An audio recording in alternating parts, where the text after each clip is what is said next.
Mamong maglaro itong rookie ng Lakers, grabe ang posterized dunk na ginawa sa kanyang defender. Pinaulanan ng 3 ang kanilang kalaban, sinelyuhan pa ang kanilang panalo. Shot clock. Lewis from the corner.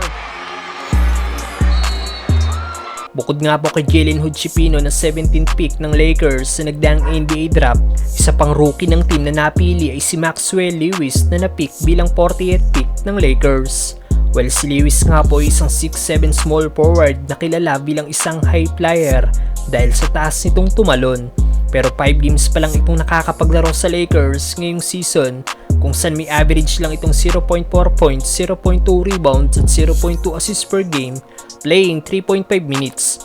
Madalas sa garbage time na ipinapasok ang rookie kaya hindi nito mailabas ang potential nito.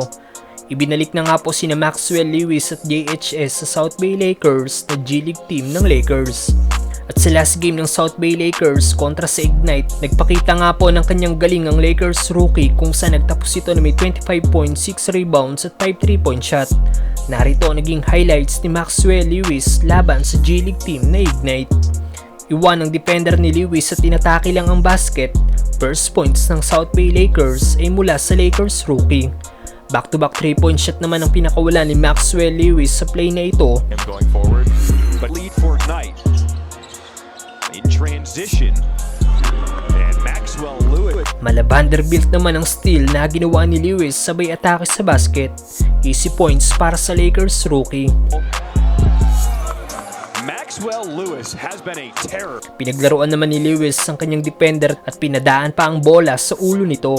A lot of G League basketball. How good is the competition here in the G League as he's got... Grabe naman ang reverse layup na ginawa ni Lewis sa play na ito. Dalawang defender ang kanyang iniwanan. But he stayed with it, saved that play. Oh, so smooth from Maxwell. Solid din gumawa ng mga assist ang Lakers rookie. Looking to run Lewis inside, and Nicholas laid. The guys have bought in, you know, so every single game is competitive because they legitimately and genuinely Nating batnet naman ang tres na ito ni Maxwell Lewis. in points in a game. There goes Lewis. Sa mga huling segundo ng laro, ang Lakers rookie rin ang nagselyo ng kanilang panalo laban sa Ignite mula sa kanyang corner 3-point shot. Corner.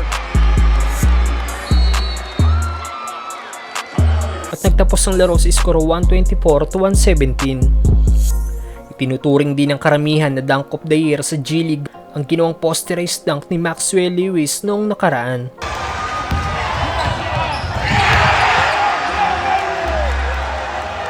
Dapat nga bang ibalik na sa Lakers si Max Lewis mga brother at bigyan ng sapat na playing time ni Coach Darvin Ham?